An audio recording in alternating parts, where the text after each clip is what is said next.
하나님 말씀은 레위기 9장입니다. 레위기 9장 24절에서 10장 11절. 오늘은 토부 100페이지 첫째 날 알리야 말고 100페이지의 셋째 날 알리야를 보겠습니다.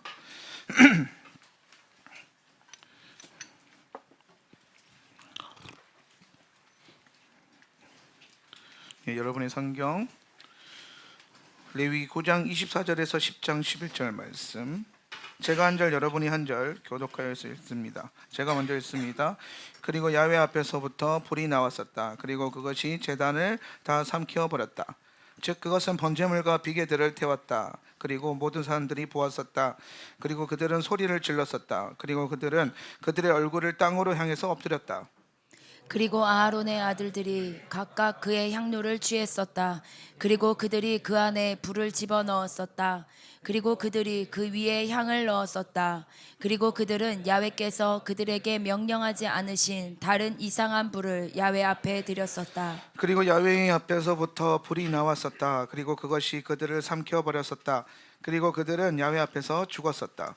그리고 모세가 아하론에게 말했었다. 이것이 야훼께서 말씀하신 그것이다. 그가 말씀하시기를 나는 나에게 가까이 오는 자들을 통해서 내가 내 자신을 거룩하게 하겠다.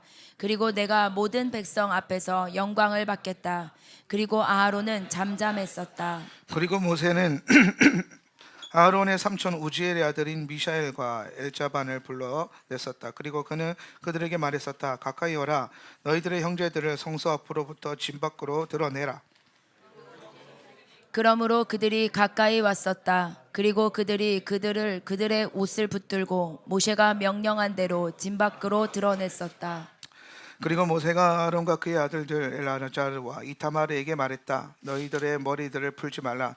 그리고 너희들의 옷을 찢지 말라. 그리고 너희들이 죽지 않게 하라. 그리고 야훼께서 온 회중에게 노하시지 않게 하라. 그리고 너희들의 모든 형제들은 이스라엘의 모든 집은 야훼께서 불태우신 그 태워진 자들을 애도할 수 있다. 그리고 모임의 천막문 앞으로부터 너희들은 나가지 말라. 너희들이 죽을까 염려된다. 왜냐하면 야훼의 기름 붓는 기름이 너희들 위에 있기 때문이다. 그리고 그들은 모세의 말대로 실행했었다.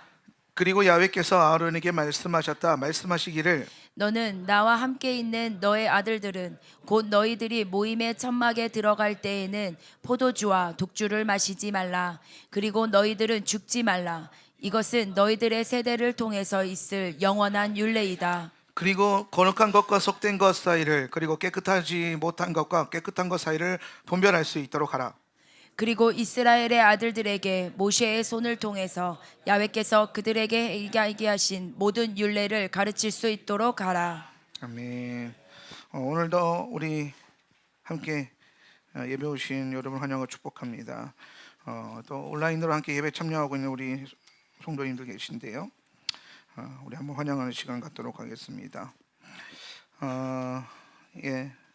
양평에서 함께 예배하고 있고요. 대구, 포항, 성남, 일본 대단하신 분입니다. 경기도, 미국도 새벽이죠. 네, 축복합니다. 네, 각자의 처소에서 또 오늘도 열방에서 함께 예배하는 우리 하울람 성도님들 계신데요. 우리 박수로 한번 환영하겠습니다. 함께 예배할 수 있음이 큰 기쁨입니다. 우리 가슴에 손을 얹고 믿음을 한번 선포합시다. 내 영혼이 잘 될 것입니다. 내가 하는 일이 잘 될 것입니다. 내 육신이 강건할 것입니다. 이 모든 것을 이미 가졌습니다. 이 시간 눈을 감고 성령께서 여러분 가운데 부으시는 것들을 바라보십시오. 여러분의 영혼이 잘 될 것입니다. 여러분이 하는 일들이 계속해서 더 나아질 것입니다. 오늘 여러분 육신은 더 강해질 것이고, 여러분 안에 이미 부어져 있는 하늘의 보화들을 여러분은 인식하게 될 것입니다. 그리고 그것을 바라보며 살게 될 거예요. 아멘. 옆에 있는 분들에게 한번 눈을 뜨고 선포합시다. 당신은 이미 다 가졌습니다. 아멘. 좋습니다. 자, 오늘은 우리 쉐미니 주간 토라를 통과할 건데요. 쉐미니에 대해서는 제가 그동안 또 설교를 많이 했기 때문에 특별히 다루지 않고 여러분이 주중에 유튜브에 있는 제 설교들을 좀 보시면서 말씀을 공부할 수 있기를 바랍니다. 토라를 처음 시작할 때 제일 좋은 방법은 여러분이 가지고 있는 토라 포션의 묵상집을 가지고 유튜브 채널에 가시면 그 주의 토라 포션의 모음집들이 재생 목록이 돼 있어요. 그걸 다 들어보면 좋습니다. 그 다 들으면은 이제 한 9개, 8개 이렇게 10개쯤 되는데 한 10시간이죠. 하루에 1시간씩 할애하셔서 듣다 보면 하나님 말씀이 이제 확장되고 여러분 안에 배워지는 것들이 있을 겁니다. 그냥 틀어놓으셔도 됩니다. 계속 재생목록을 그냥 무한 반복으로 틀어놓으세요. 차에서도 듣고 집에서도 듣고 계속 들으면서 말씀이 여러분 안에 자꾸 뿌리 내리고 자리 잡히도록, 그리고 말씀이 여러분의 생각과 사고체계를 변화시킬 수 있기를 바랍니다. 제가 금요일날 그 얘기했잖아요. 우리 귀에 들리는 게 생각보다 너무 중요하다고. 귀로 들어오는 것들이 여러분의 생각을 지배하게 될 거예요. 그래서 어떤 소리를 들을 것인가, 어떤 음성에 내가 민감하게 반응할 것인가를 생각을 하셨으면 좋겠습니다. 자, 오늘은 이번 주에 우리 최민희 말씀 가지고 하나님께 상달되는 기도의 원리, 하나님께 상달되는 기도의 원리에 대해서 나누겠습니다. 자, 제가 성경 인물 중에서 좀 중요하게 보는 몇 명의 인물들이 있는데 그 중에 정말 중요한 인물이 누구냐면 다윗입니다. 다윗의 인생 자체가 참 귀해요. 다윗의 시편들을 보면은 다윗의 기도가 구약에서 나올 수 없을 법한 기도가 굉장히 많습니다. 어떻게 그럴까라고 하는 고민들이 생겨요. 특히나 이제 우리가 다윗의 시에 보면은 다윗이 주님의 집과 주님의 전, 주님의 뜰, 하나님의 집을 사모하는 그런 구절들, 그리고 내가 그 집에 거하기를 원한다, 그 집으로 나아가기를 원한다. 다윗은 계속해서 삶의 열망이 어디에 있었냐면 하나님의 집을 향해 있었어요. 주님의 집을 향해서. 그런데 문제가 뭐냐면 다윗의 시대에, 여러분 성경에서 보통 주님의 집이라고 표현한 것을 우리가 뭐로 연결해서 생각하죠? 성경에서 주의 집이 성전이죠. 성전이에요. 그러니까 다윗은 날마다 성전을 사모했어요. 다윗은 날마다 성전에 거하기를 원했고, 다윗은 성전 안에 있는 자신의 삶을 가장 귀하게 여겼어요. 근데 문제는 뭐냐면 다윗 시대에 성전이 없었다는 겁니다. 다윗 시대에 성전이 없었기 때문에 학자들은 또 이렇게 생각해요. 저도 그렇게 배웠는데 학자들은 다윗이 쓴 시가 다윗이 쓴 시가 아니라는 거예요. 다윗이 쓴 시가 성경에 분명히 다윗의 시라고 되어 있는데 그거는 다윗이 쓰지 않았을 확률이 높다라는 거예요. 왜냐하면 다윗 시대에 없었던 그 하나님의 집을 다윗이 날마다 기록하고 있는데 어떻게 기록하냐면 앞으로 올 하나님의 집을 보는 게 아니라 이미 자기가 하나님의 집을 누리고 있다라고 표현해요. 그리고 날마다 그분의 집에 들어간다라고 표현을 해요. 그런데 이제 학자들은 이제 영적인 거를 아예 빼놓고 생각하면, 학자들은 영적인 걸 빼놓고 생각하니까, 아니 그 시대에 성전이 없었는데 왜 성전에 들어간다고 얘기하지? 그럼 이거는 나중에 후대에 다른 사람이 다윗의 이름을 빌려서 시를 쓴 거구나, 이게 다윗의 시가 아니겠구나, 이렇게 가르치고 있어요. 제가 이래서 신학을 별로 안 좋아해요. 저는 이제 흔히 독일 신학에서 건너와서, 여기 혹시 독일 신학 하신 분들 없죠? 네, 독일에서 넘어온 신학의 그 흐름 중에 편집 이론이라는 게 있어요. 편집 비평이라는 게 있는데 그게 뭐냐면 성경을 영적인 거 다 떼고 신화적인 거 떼고 자료로만 딱 분석했을 때에 J 자료, P 자료, D 자료, E 자료 이런 게 있다. 그 자료를 따라서 모아놓으면은 하나님이 원래 성경에 통해서 하시고자 하는 말씀들이 나온다라고 하면서 성경 안에 있는 모든 영적인 원리를 제거하는 기술적인 신학 방법이에요. 근데 되게 안타깝게 오늘날 성경을 연구하는 많은 학자들이 그 방법을 가장 과학적인 방법이라고 생각해요. 모르겠어요, 그게 과학적인 방법인지. 근데 중요한 것은 성경이 그렇게 만만한 책이 아니라는 겁니다. 성경은 다윗이 쓴 시를, 다윗이 안 쓴 시를 다윗이 쓴 시라고 제목을 붙여놓을 정도로 그렇게 호락호락한 책이 아니에요. 성경은 여러분이 생각하는 것처럼 일 수도 있고 아닐 수도 있다는 책이 아니에요. 여러분 3,500년 동안 이 성경이 우리 가운데 넘어오는 이 과정 안에서 얼마나 많은 공격이 있었겠습니까? 포스트 모더니즘을 넘어오면서 이 성경의 권위에 대한 얼마나 많은 도전이 있었습니까? 그럼에도 불구하고 이 시대 영혼을 살릴 수 있는 길이 여기밖에 없고, 하나님께서 이 말씀을 우리 가운데 넘겨주실 때까지 지켜주셨고, 성경을 오늘 하나님의 말씀으로 인정하고 연구하게 될 때에 오늘 여기에서 발견하게 된 놀라운 진리와 탁월함과 견고함이 있어요. 그러면 이제 생각해 볼 수 있어요. 그럼 다윗이 말하고 있는, 다윗이 마치 지금 당장 누리고 있는 것처럼 보여지는 그 주님의 집은 뭔가 성전이 아니라면, 그 여러분 이 땅의 성전이 오리지널이에요? 자, 여러분 이 땅에서 여러분의 삶이 오리지널이에요? 아니죠. 여러분 이 땅에 지금 앞으로 세워질 제3성전이 오리지널이에요? 아니에요. 솔로몬이 세운 성전은, 혹은 그 앞으로 돌아가서 모세가 세웠던 성막은 무엇을 보고 세웠나요? 하늘에 있는 성막을 보고 세웠어요. 하나님이 모세에게 뭐라고 말하냐면은, 너는 내가 너에게 보여준 성막을 보여준 대로 만들어라 그랬어요. 그러니까 성막에 대한 설계도는 하나님께서 말씀으로도 주셨는데, 모세에게 말씀으로 주시면서 동시에 뭐 하신 거예요? 보여주셨어요. 모세의 영을 취하셔서 하늘 보좌로 이끄셔서 당신의 보좌로 끌어올리셔서 보좌에서 풀어지고 있는 예배의 모습과 또 모세가 지어야 할 성전의 구조를 오늘 보여주셨고, 다윗이 계속해서 바라보고 있는, 다윗이 보는 주의 집도 마찬가지예요. 다윗은 장차 올 성전에 대한 기대감이 아니라, 다윗은 영 안에서 보고 내려왔던 그 하나님의 보좌, 주님의 집, 진짜 주님의 집, 그 집을 날마다 사모했던 거예요. 하늘 보좌에서 자기가 봤던 그 주님의 집을. 그래서 다윗이 그 하늘에서 보고 내려온 그 집을 본따서 이 땅에 만든 게 뭐냐면은 다윗의 장막이에요. 그래서 여러분 생각해 보면 다윗의 장막은 구약에 있는 장막인데 구약스럽지가 않아요. 구약에 있는 모든 한계를 넘어서고 구약에 있는 모든 제한됨을 넘어서서 하나님의 영광 안에서 마치 다윗이 십자가 복음을 통과한 신약 시대의 성도처럼 다윗의 장막을 지어놨어요. 그 대표적인 이유가 뭐냐면, 첫 번째가 언약궤가 있었는데, 언약궤와 예배자들 사이에 항상 뭐가 있어야 돼요? 휘장이 있어야 된다 말이에요. 휘장이. 근데 휘장이 없었어요. 여러분 다윗의 장막을 여러분 생각했을 때 참 대단한 장막을 생각할 수 있는데, 다윗의 장막은 그냥 언약궤를 이렇게 두르고 있는 천이었어요. 그러니까 작은 장막 안에 어떻게 보면 지성소죠. 지성소가 울타리와 성소라고 하는, 휘장이라고 하는 그 제한됨을 다 빼버리고 그냥 예배자들이 예배하러 왔는데 언약궤가 보여요. 언약궤에 임한 하나님의 영광이 보여요.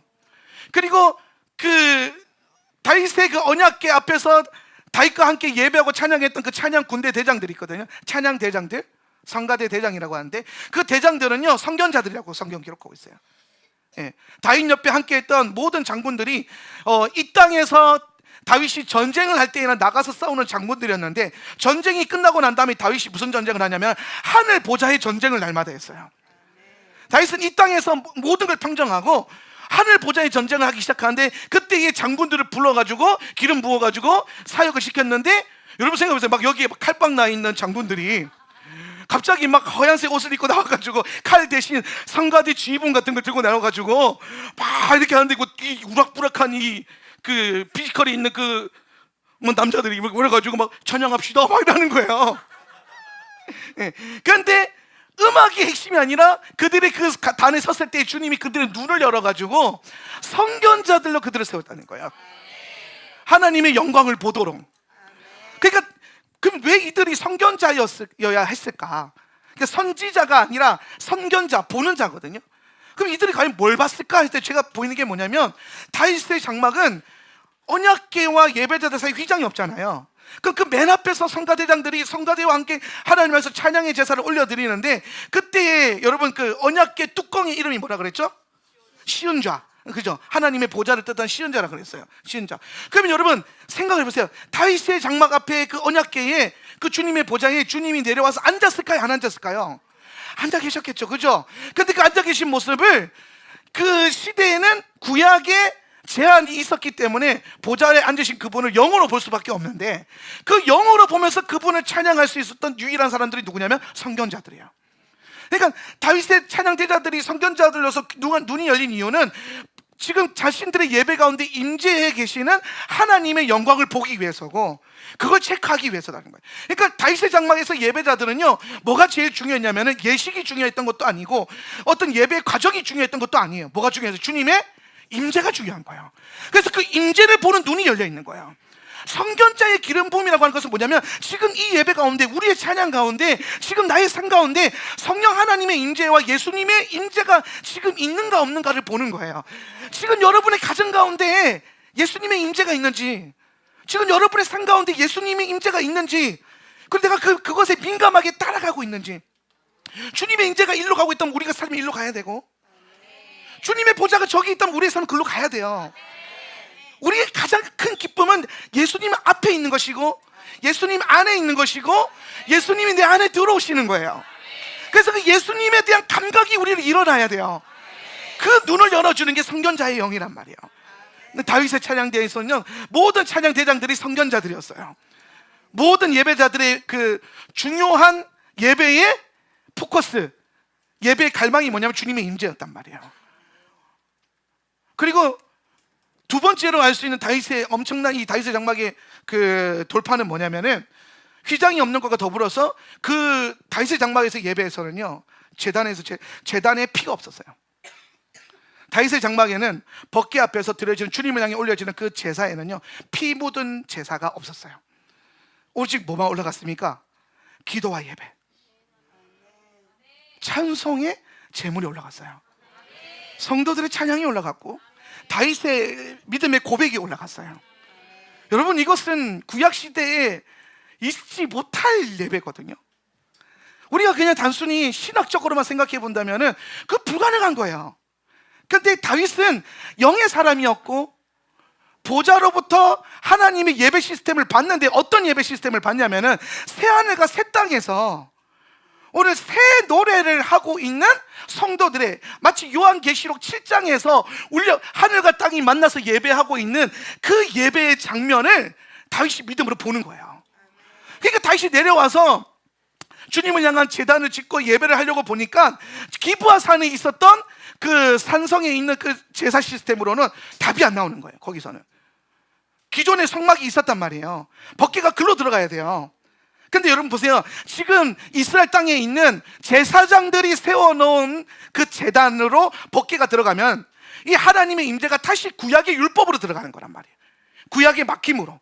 그런데 그 언약궤가 다른 제사장의 손이 아니라 하늘의 보좌를 보고 내려왔던 다윗의 손에 붙들리니까 이 언약궤가 어디로 갑니까? 구약의 율법으로 가지 않고 오늘 새하늘과 새 땅의 비밀이 풀어지는 다윗의 장막으로 이끌어 간 거예요.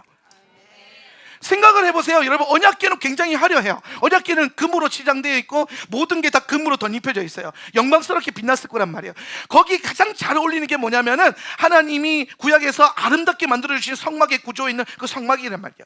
근데 거기에 두지 않고 그것을, 오늘 주님의 마음을 알았던 다윗은 주님께서 언약궤에서 백성들의 예배를 직접적으로 받길 원하고, 오늘 백성들의 기도가 하나님 보좌로 직접적으로 가기를 원한다는 믿음이 오늘 다윗에게 부어졌어요. 그래서 담대하게 다윗의 장막을 세우고 거기에 언약궤를 두고 모든 백성들에게, 너희가 내게 와서 내게 예배해라, 언약궤를 보면서 찬양해라, 임재를 누려라. 누군가를 통과하는 것이 아니라, 누군가를 거쳐서 너의 기도가 올라오게 하지 말고, 너의 기도가 나에게로 다이렉트로 오게 만들어라. 너의 찬송이 내게 다이렉트로 오게 만들어라. 근데 여러분, 이게 구약에서는 불가능했다는 거예요. 구약에서는 인간의 죄성과 율법의 막힘으로 인해서 율법이 아직 온전해지기 전까지의 그 불안정성 때문에 모든 것이 제한되고 비밀이 조금 열렸는데, 다윗의 때에는요, 완전히 오픈되어 있었어요. 모든 게 열려 있어요. 하늘에 속한 것이 지금 여러분이 보고 누렸던 것을 다윗이 똑같이 보는 거예요. 오늘 그것을 보고 내려와서 만든 시스템이 다윗의 장막 시스템이에요. 그래서 우리가 다윗의 기도를 살펴보면은, 다윗은 뭔가 굉장히 토라스러운 사람이에요. 다윗은 정말 토라에 대한 지혜가 있고 말씀의 율법에 대한 경외함이 있는 사람이거든요. 그런데 다윗이 보는 율법은 구약에 갇힌 율법이 아니에요. 다윗이 보는 토라의 본질은 오늘 예수께서 이 땅에 오셔서 완성하신 영의 토라를 보기 시작하는 거예요. 영의 토라를. 그 영의 토라로 보는 다윗이 찬양하기 시작하는데 보니까 막 주의 집에 날마다 들어가는 거예요. 그럼 지금 다윗이 들어가고 있고 누리고 있는 그 집은 어떤 집이에요? 하늘 보좌에 있는 주의 성전이에요. 새 예루살렘이에요. 다윗은 지금 구약에서 이 땅의 예루살렘에서 새 예루살렘을 보고 새 예루살렘이 다윗의 장막 가운데 내려오도록 만들었어요. 그가 믿음을 사용해서. 그래서 지금 다윗이 다윗의 장막의 뜰에서 예배하고 있는데 그의 영이 그곳에 임한 주님의 새 예루살렘을 보기 시작하니까 어떤 일이 일어나냐면은 이 땅에 있는 예루살렘에서 하늘의 새 예루살렘이 나중에 예수님 재림 때 이게 만나야 되는데 다윗이 믿음으로 보고 와서 믿음으로 반응하니까 앞으로 일어날 일들이 오늘 이 순간에 믿음 안에서 직접적으로 일어나기 시작하더라는 거예요. 여러분, 우리가 앞으로 올 거야 라고 바라봤던 많은 것들은 언젠간 될 거야 라고 봤던 그것들이 사실상 여러분이 지금 믿음을 사용한다면 여러분 삶 가운데 지금 일어나요. 지금 나타나는 거예요. 나는 언젠간 자유해질 거야. 나는 언젠간 회복이 될 거야. 나는 언젠간 부여해질 거야. 내 자녀는 언젠간 구원을 받을 거야. 내 부모님은 언젠간 구원을 받을 거야. 여러분, 그 언젠가에 여러분을 가져주지 말고 오늘 말씀을 열어서 오늘 여러분의 믿음이 지금 이 시간에 지금 여러분의 기도 가운데 역사하는 하나님, 지금 나의 기도 가운데 지금 내 믿음 가운데 역사하시는 하나님의 일하심을 봐야 된다는 거예요. 그러려면 여러분 어떤 일이 일어나야 되면 여러분의 기도가 하늘 보좌에 닿아야 되는 거예요. 다윗은 백성들의 기도가 더 이상 제사장에게 맡기고 시스템에 맡기기를 원치 않았어요. 다윗은 백성들이 예수님을 불렀을 때에 하나님을 외쳤을 때에 그 다윗의 백성들의 모든 기도가 하나님께 다이렉트로 가기를 원했어요. 그래서 다윗이 그 비밀을 담은 시들을 기록하기 시작한 겁니다. 그래서 우리가 다윗의 시들을 공부하기 시작하면 어떤 일이 벌어지냐면은 하나님께 상달되고 닿기 시작하는 기도의 원리가 다윗의 삶 가운데 나타나요. 여러분, 우리의 모든 기도가 하나님께 닿으면 좋겠는데 그렇지 않죠. 예. 이것은 여러분의 기도를 주님이 듣는다 안 듣는다 이 개념이 아니라 여러분의 기도가 하나님께 상달되는 기도가 있고 어떤 기도들은 막히는 기도가 있다라는 거예요. 우리의 삶 가운데 하나님의 일들이 일어나고 우리가 자주 말하는 역사하시는 하나님의 능력이 나타나려면 우리의 기도가 하나님께 상달이 돼야 돼요. 이 상달되다라고 하는 상달되다.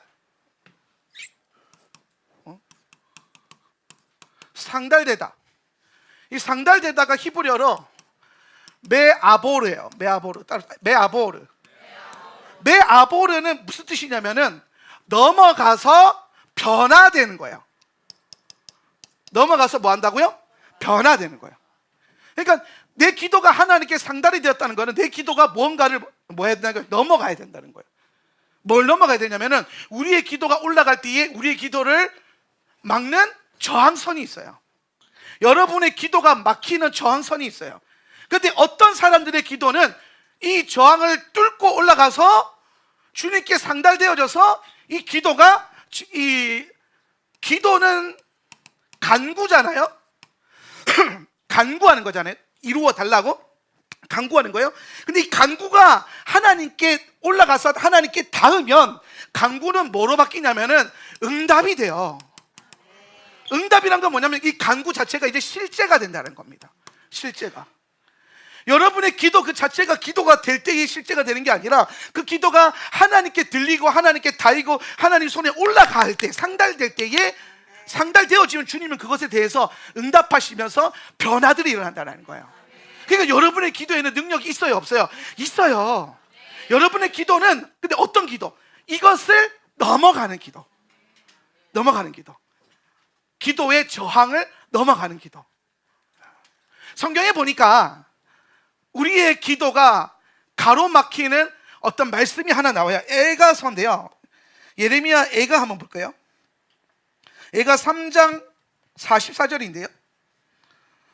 주께서 구름으로 시작. 주께서 구름으로 자신을 가리사 기도가 상달되지 못하게 하시고. 아멘. 자, 우리 성경에 보니까 주께서 하나님께서 구름으로 자신을 가리사 기도가 뭐하지 못하게 하시고 상달되지 못하게 하시고.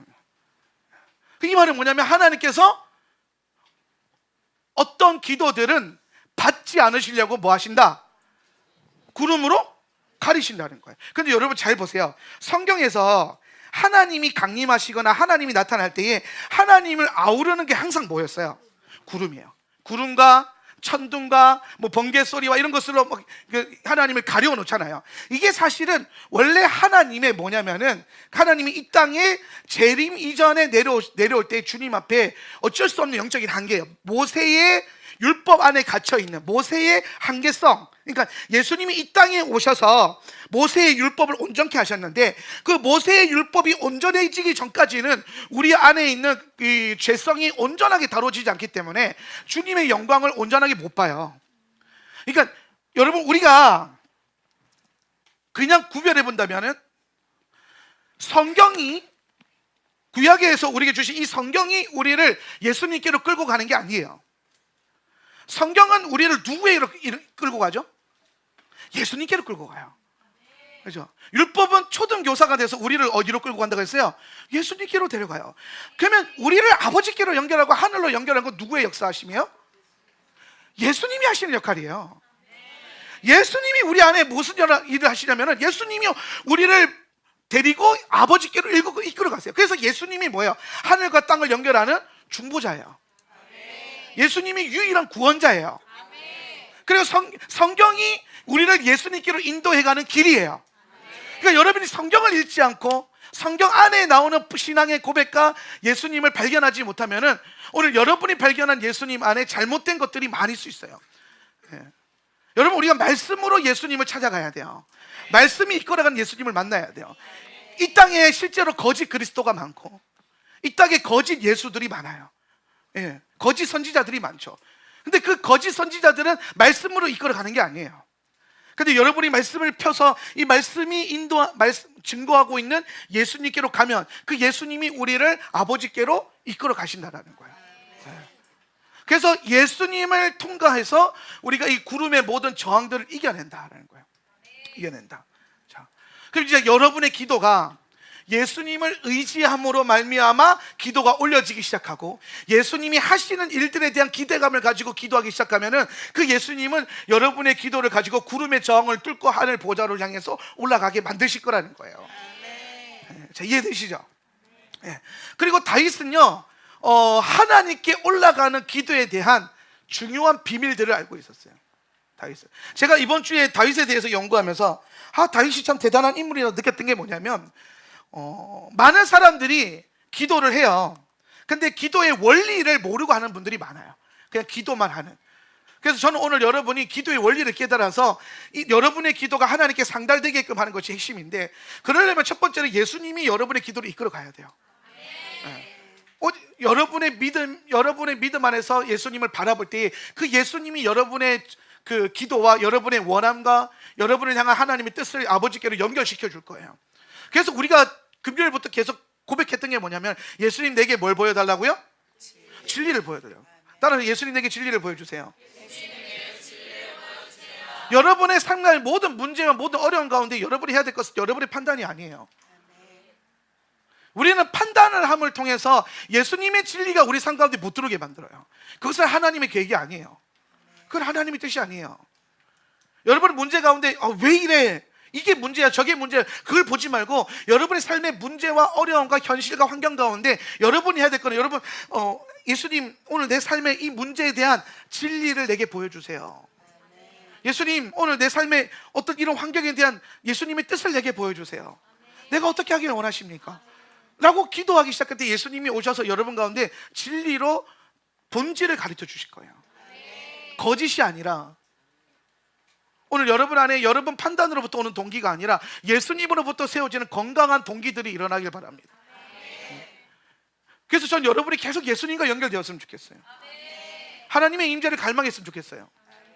다윗이 날마다 주님의 임재와 주님의 영을 갈망했던 이유는 다윗이 기도해보고 예배해보니까 어떤 기도는 올라가는데 어떤 기도는 안 올라가더라는 거야. 그래서 깨달은 거예요. 어떤 기도가 올라가지? 했을 때에 하나님의 임재하심이 내려왔을 때에 오늘 그 임재 안에서 올라가는 모든 기도가 주님께 상달되기 시작하더라는 거예요. 그리고 그 기도는 능력이 돼서 내려오더라는 거예요. 여러분이 하는 기도가 능력이 되길 원치 않습니까? 그렇죠. 여러분이 하는 기도가 능력이 돼야 돼요. 여러분 기도는 능력이 있거든요. 여러분의 기도는 질병을 고칠 거예요. 여러분의 기도는 원수를 내어쫓을 거예요. 여러분의 기도가 여러분 삶에 있는 문제를 해결하기 시작할 거예요.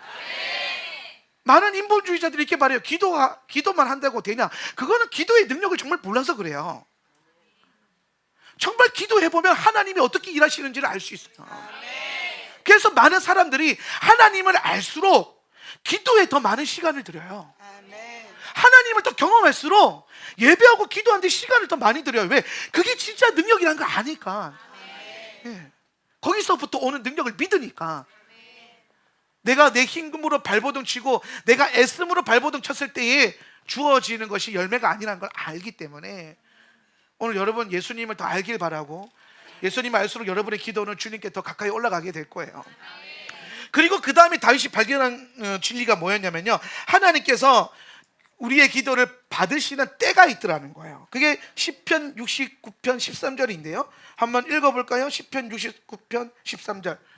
여호와여, 시작. 여호와여, 나를 반기시는 때에 내가 주께 기도하오니 하나님이여, 많은 인자와 구원의 진리로 내게 응답하소서. 자, 여호와여 하고 그 다음에 나를 반기시는 때에 라고 했어요. 반기시는 때. 때라고 하는 거는 카이로스예요. 그죠? 카이로스는 나의 시간과 하나님의 시간이 만나는 거예요. 나의 뜻과 하나님의 뜻이 연합되는 게 카이로스예요. 내 시간, 내가 내 삶을 살고 있는 내 시간에 주님이 오시는 게 카이로스예요. 그래서 사실 우리는 카이로스 안에서 영원의 비밀을 알 수 있어요. 이게 영원의 비밀이 여기 있거든요. 그래서 예수님 안에서 여러분이 걷기 시작하면 여러분이 영원히 무엇인지 점점 깨닫게 돼요. 어떤 신학적인 이론이 아니라 여러분이 예수님과 함께 실제적으로 삶을 살아가기 시작하는 거, 여러분의 시간 안에 그분의 시간이 들어올 때에 여러분 영혼을 누릴 수 있게 되는데, 중요한 거는 다윗이 보니까 하나님께서 우리를 반겨주시는, 그러니까 반기다라는 게 뭐예요? 그러니까 이런 거예요. 누가, 제가 이제 신방 가면 자주 경험하는 건데, 신방 가면은 약속이 정해져 있잖아요. 목사님 신방 가십니다. 신방 날짜 잡아놨어요. 시간도 잡아놨어요. 그러면요, 어떤 일이 뭐냐면, 차를 딱 대고 띵동해서 올라가면은 사람들이 다 하나같이 문을 열어놔요. 문을 열어놓고 애들이 앞에 서 있어요. 네, 나를 반겨주는 거죠. 막, 어머, 목사님이 우리 집에 오셨어. 그러면서 막 반겨줘요. 네. 그러니까 제가 들어가면서, 아, 이분들이 나를 지금 반겨주고 있구나. 이 반겨주고 있다는 게 무엇부터 느껴지냐면은 문이 열려 있어요. 평소엔 닫혀 있을 거 아니에요. 그죠? 왜 아무나 들어오면 안 되니까. 그런데 오늘 내가 들어오길 원하고, 내가 찾아오길 원하고, 내가 나를 만나주길 원하기 때문에 내가 신방하는 시간에 그날에 그 집에 가면은 그 집에 문이 열려 있어요. 그리고 사람들이 나를 반겨줘요. 예. 여러분, 이게 반기는 거예요. 열어서 마중 나와서 만나주는 거. 이게 반기는 때거든요. 지금 하나님이 우리를 그렇게 반겨주시는 때가 있다라는 거예요. 그러니까 평소에는 하나님이 아무에게 잘 안 열어놔요. 평소에는 잘 안 열려 있어요, 이 문이. 여러분, 우리가 왜 맨날 날마다 오픈 헤븐, 하늘 문을 열어달라고, 하늘을 열어달라고 왜 기도합니까? 맨날 닫혀 있으니까. 이게 열리는 때가 있거든요. 열리는 때가 있어요. 그래서 막 기도하는 거예요. 어떤 사람들은 기도로 열려고 하고, 근데 오늘 다윗과 호세아를 연결해 보면 다윗이 놀라운 방법으로 열었는데, 아무튼 다윗이 오늘 그 믿음의 원리를 알았기 때문에 하나님이 자신을 반겨주는 때를 다윗이 알고 있었어요. 그렇죠? 이게 놀라운 거예요. 이렇게 하면 하나님이 문을 여시고 어서 와 해주는 그 때가 타이밍을 알고 있었다는 거예요. 여러분, 그런 때에 기도하고 그런 때에 예배하면 어떤 일이 벌어지겠습니까? 예. 이게 이제 상상이 돼야 돼요. 아, 여호와여, 나를 반기시는 때에, 그러니까 그때 나를 반겨주시는 그때에 다윗은 또 뭐 하냐면은 내가 주께 뭐 하오니? 기도하오니. 그러니까 다윗은요 기도하면서 받아주세요 라고 기도한 게 아니에요. 어떤 느낌이냐면 받을 수밖에 없는 환경을 만들어 놓고 기도를 탁 올려드리는 거예요. 문을 열어놓고 기도를 막 던져 넣는 거예요. 그러면요 다 들어가는 거예요. 오늘 어떤 때는 이제 내가 농구를 별로 안 좋아하는데, 농구를 옛날 어렸을 때 많이 했어요. 키가 작으니까 내가 농구를 별로 안 좋아해요.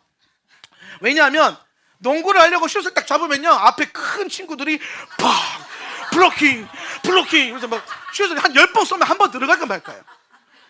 근데 그 이후로 상처받아서 거절감 때문에 농구를 안 합니다. 좀 치료가 필요해요. 그런데 어느 날 보니까 앞에 공을 농구 슛을 딱 잡았는데 앞에 아무도 없어. 골대가 열려 있어. 그럼 여러분 그냥 던지면 다 들어가요. 웬만하면. 안 믿으시는데 그럴 수 있어요. 근데 이 능력이 있으니까 들어간단 말이에요. 던지면. 아무도 이게 제한이 없는 거예요. 근데 하늘도 그렇다는 거예요.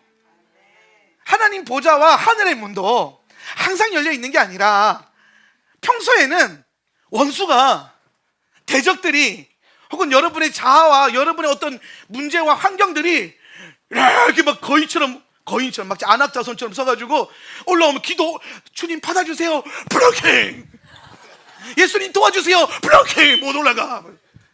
기도가 올라가요, 못 올라가요? 못 올라가요. 심지어 다니엘의 기도도 바사 제국의 그 왕이 블로킹 하고 있었단 말이에요. 그래서 다니엘이 발견했던 그 뚫어내는 기도의 원리가 뭐였어요? 금식이었어요. 금식했더니 하늘의 천사들이 파송되어서 그 원수들을 딱 제거하니까 다니엘의 기도가 올라가고, 다니엘을 향한 계시를 갖고 있었던 천사들이 다니엘에게로 찾아오고. 그죠?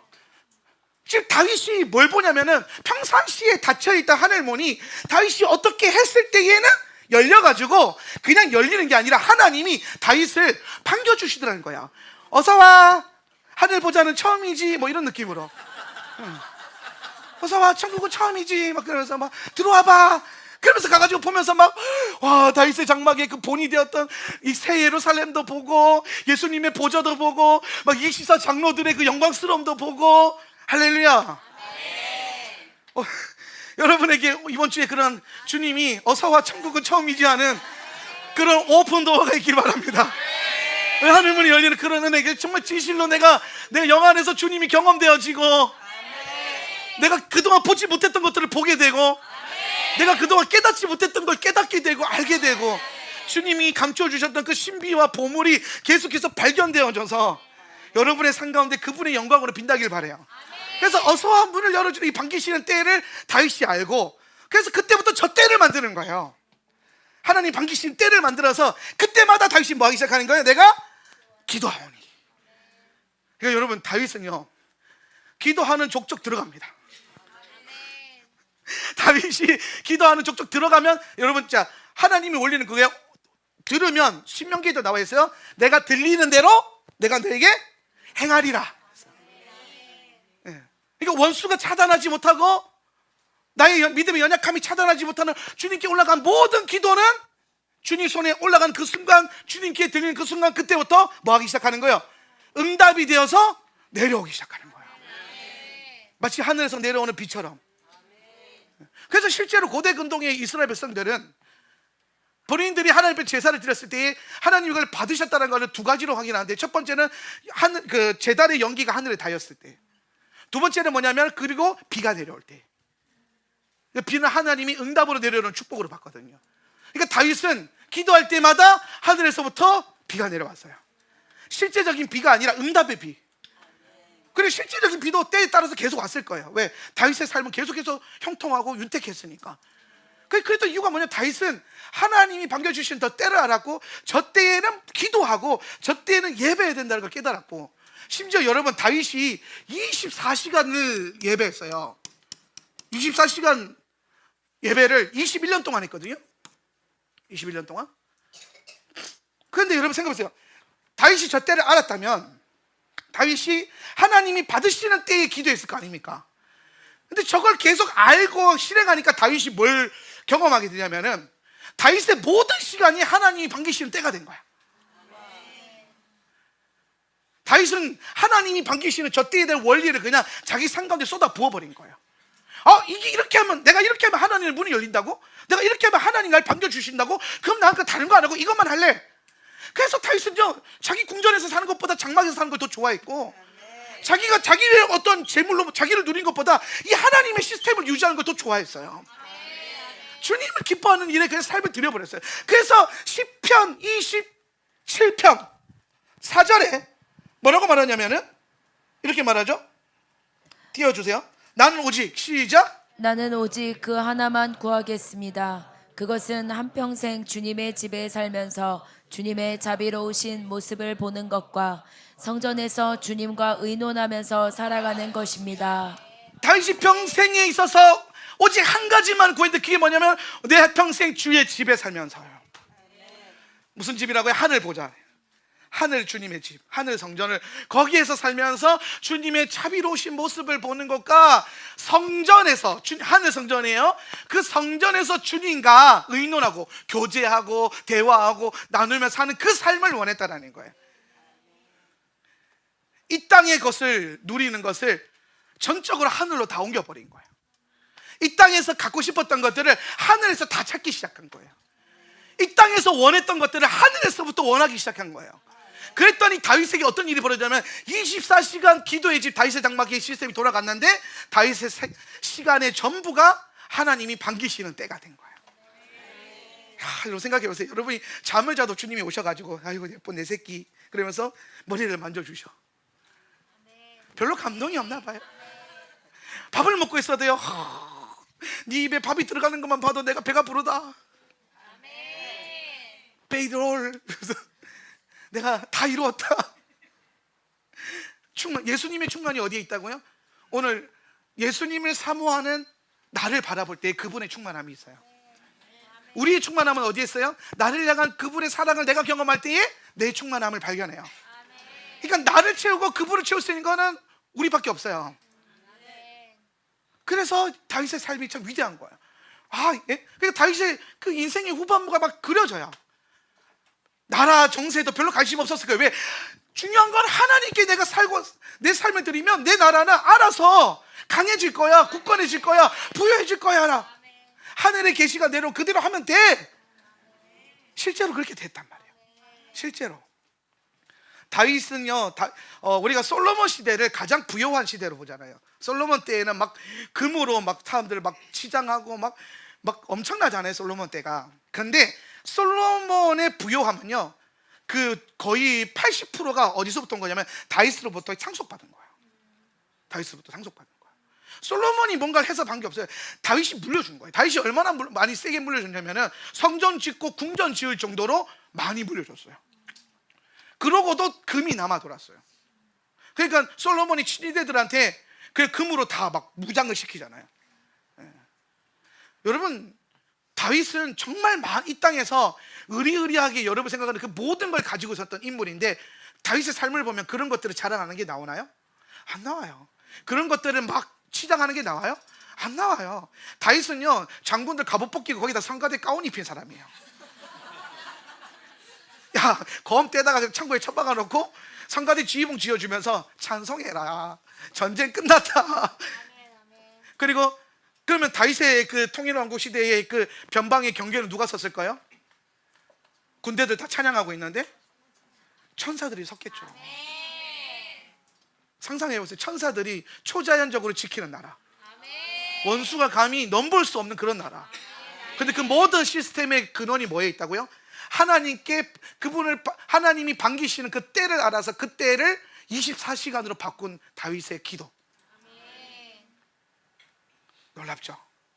그러니까 이쯤 가니까 그래서 저 반기시는 때가 되게 궁금해지잖아요. 그래서 그 반기시는 때가 뭔데?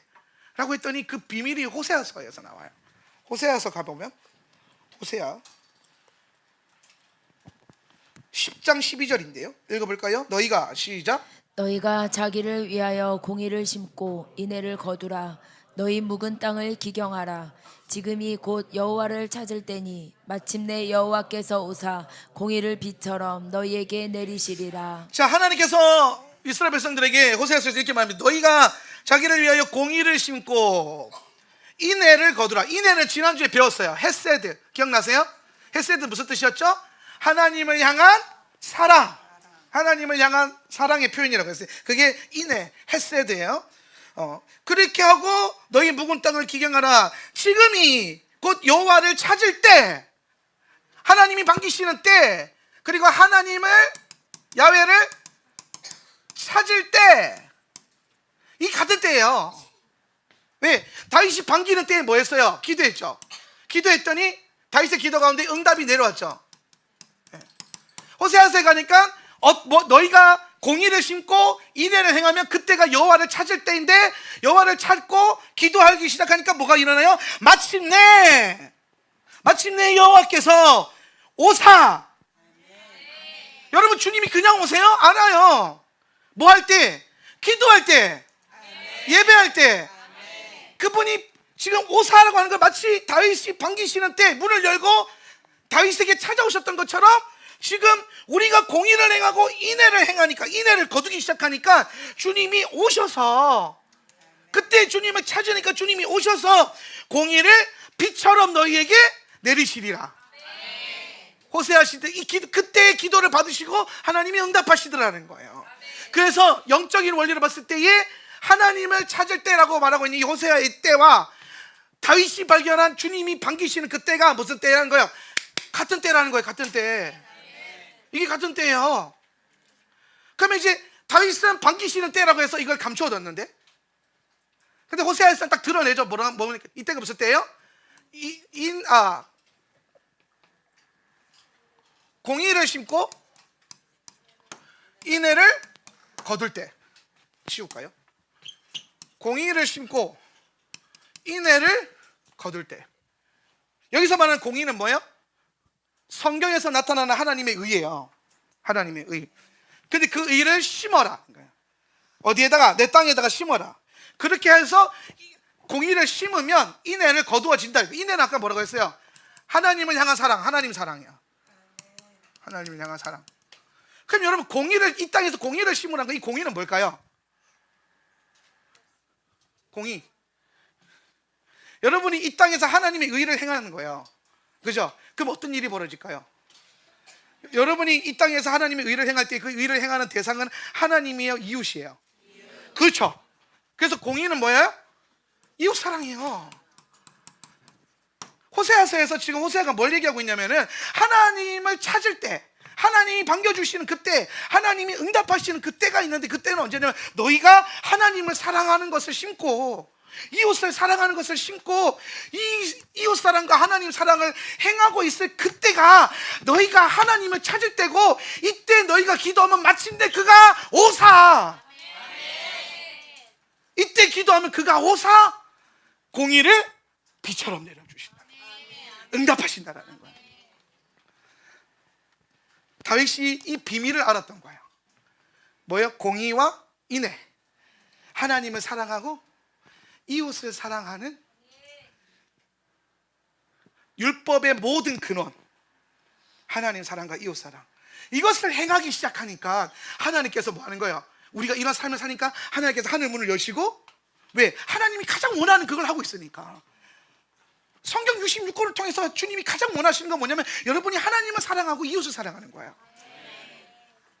먼저는 이것이니 주 너의 하나님을 목숨과 같이 사랑하고, 그게 먼저가 되고, 그리고 그 힘의 능력과 에너지를 가지고 이웃을 사랑하면은 하나님이 여러분에게 가장 원하는 삶이에요. 그래서 여러분이 그걸 하고 있으면 주님이 그러니까 구름을, 하나님 입장에서 생각해 보세요. 하늘 보좌에 계신데 하늘 사랑하는 백성들이 있어요. 구름이 있어요. 구름으로 왜 가려놨을까요? 구름으로 왜 가려놨을까요? 하늘 사랑하는 백성이 저기 있는데 구름으로. 그 하나님 이게 보일까요? 안 보일까요? 안 보이겠죠. 그게 무슨 말이에요 이게? 보기 싫다라는 거야. 왜 보기 싫어요? 하나님 뜻대로 안 사니까. 하나님이 원하시는 대로 안 살고 죄를 짓고 그릇된 길로 향하고 자기 고집을 부리고 자기 악한 계획을 따라서 자기 마음대로 살아가니까 하늘 보좌에서 구름을 쫙 가려놓는 거예요. 그냥 안 볼래. 안 볼래. 안 본 눈 찾습니다. 막 이러면서 참. 안 보. 그런데 여러분 생각이 반대로, 당신이 사랑하는 그 백성이 하나님이 가장 원하는, 성경 66권 중에서 가장 원하는 그 삶을 살고 있어요. 이웃을, 하나님을 목숨과 같이 사랑하고 이웃을 사랑하고 하나님을 사랑하고 이웃을 사랑하고 삶의 모든 동기가 하나님을 사랑하는 것, 삶의 모든 방향이 이웃을 사랑하는 것. 그러면서 막 내 삶의 목적은 이 성경을 통해서 하나님과 이웃을 사랑하는 것이다. 거기에 뜻을 두고 힘을 다하고 목숨을 다하기 시작하니까 구름에 그 너무 궁금한 게, 그게 너무 내가 원하는 삶이니까, 야 구름 치워봐, 자 치워봐, 가리지 마. 구름 물고 온 천사들한테 명령하니까 물고 오지 마, 치워. 그러니까 막 구름이 걷어지면서 막 백성들의 삶이 보여요. 막 날마다 하나님을 사랑한다고 고백하고 예배하고 기도하고 마음의 중심이 그게 담겨져 있으니까 만나는 모든 형제자매들을 서로 사랑하고 판단하지 않고 정죄하지 않고 묶으려고 하지 않고 조종하려고 하지 않고 계속해서 사랑하고 주고 나누고 사랑하고 주고 나누고 용납하여 주고 안아주고 축복해주고 막 그러면서 살고 있는 거예요. 그러니까 막 이게 보다 좋으니까 막 얼굴이 점점 앞으로 나와 이렇게. 그러니까 그걸 보니까 다윗이 주님이 이걸 좋아하시네. 막 주님의 얼굴이 막 이렇게 내려와 막 웃으면서 막 더 보고 싶어, 더 가까이, 이쁜 내 새끼 이러면서 막 와. 그걸 보니까 야, 하나님 이거 좋아하는구나. 막 하나님 몸이 하늘 문에서 몸 밖에 반 이상 나왔어요 지금. 상상을 해보라고요. 여러분, 제 이 설교는 임마누엘을 부정하는 게 아니에요. 여러분과 늘 함께 하시는 무소부지한 하나님을 부인하는 게 아니라 구약의 이 이미지 안에서 주님이 어떤 마음으로 이런 삶을 우리에게 원하시는가를 좀 보라는 거예요. 다윗이 그걸 발견하니까 다윗이 그때부터 가진 모든 것을 다해서 뭐 하기 시작했어요? 하나님을 사랑했어요. 그거에 대한 결과가 뭡니까? 다윗의 장막이에요. 하나님을 가장 사랑할 수 있는 방법이 뭘까? 하나님의 사랑을 표현할 수 있는 가장 유일한 방법이 뭘까? 예배하는 거. 날마다 주님을 향해서 사랑을 불러주는 거, 노래하는 거, 기도하는 거. 기도의 간구가 아니라 그분을 향한 찬송하고 경배하고 그분을 사랑한다고, 그분 당신을 더 원한다고, 내가 당신을 더 원합니다, 더 보고 싶어요, 더 갈망해요 라는 그 표현의 기도를 하기 시작하니까 하나님 사랑이, 그걸 24시간 돌리고. 여러분, 그렇게 살아가는 이스라엘 백성들이요, 막 그렇게 예배하다가 이웃을 만났어요. 평소 같으면 얘 김지사 주차 똑바로 해라 막 그래서 삐뚤어졌잖아 막 그래서 승질내고 화내고 국이 짜네 마네 모든 게 사라지면서 소금 바다 같은 내 식탁에 올라온 국도 맛있다고 벌컥벌컥 마시면서 사랑을 표현하고 나누기 시작하고, 내가 가지고 있는 것을 나밖에 모르고 내 주머니에 넣는 것만 중요했는데 들어가기에 앞서서 만나는 사람들에게 흘려보내기 시작하고 포기하기 시작하고 나누기 시작하면서 그 빈 공간에 주님이 더 들어온 걸 보면서 거기에 더 만족감을 느끼는, 하나님을 사랑하고 이웃을 사랑하는 그 삶을 다윗과 다윗의 백성들이 살기 시작한 거예요. 그랬더니 하나님이 계속 반기시는 때를 열어주시면서 다윗의 장막에서 올라오는 모든 기도를 기뻐 흠양하시는 거예요. 주님이 하늘 보좌를 버리시고 다윗의 보좌에 앉으셨어요. 다윗의 그 장막의 보좌에 앉으셨어요. 야, 하늘보다 여기가 더 좋다. 말이 됩니까? 근데 더 진짜 좋은 거예요. 왜? 하늘에는 환경적으로는 주님을 가장 아름답고 영광스럽게 하는 게 모든 것들이지만 뭐가 없어요? 내가 없어요. 정말 예수님을 기쁘게 하고 정말 예수님을 충만하게 채울 수 있는 주님의 신부가 없고 주님의 백성들이 없는 거예요. 근데 그 신부가 단장하고 신랑을 갈망하면서 예수님 지금 봐주세요, 더 오세요, 더 오세요. 마치 이게 더 보고 싶어 했더니 손을 이렇게 문 밖으로 탁 빼는데 막 그 손을 붙잡고 그 손이 더 원한다고 더 원한다고 더 원한다고 막 끌어당기는 그 신부의 기도를 보면서 예수님이 보좌에서부터 막 끌려 내려가는 거예요. 지금 여러분의 기도가 그런 기도의 갈망이 있어요. 예수님을 더 원해야 되는데 지금 도대체 뭘 더 원하면서 살고 있어요? 예수님을 더 갈망하면서 내가 주님을 더 원한다고 그 끝에 잡혀있는 손가락 하나 붙들고 예수님 더 달라고 더 달라고 내게 당신을 더 보여달라고. 그런 갈망이 있어야 되는데 도대체 무슨 갈망으로 무슨 삶을 살고 있는 거예요? 여러분, 우리는 우리의 예배와 우리 기도, 여러분의 삶의 모든 것들이 하나님 반기시는 때가 되길 원해요. 정말 갈망함으로 주님을 끌어당기세요. 찬송할 때만 김비 지저스 하지 말고, 그게 정말 여러분의 갈망이 되고 소망이 돼서 더 원해요. 더 주세요. 더 나타내 주세요. 제가 어느 날 그런 생각을 했어요. 설교를 막 하는데 제가 지금 오경을 9년째 가르치고 있잖아요.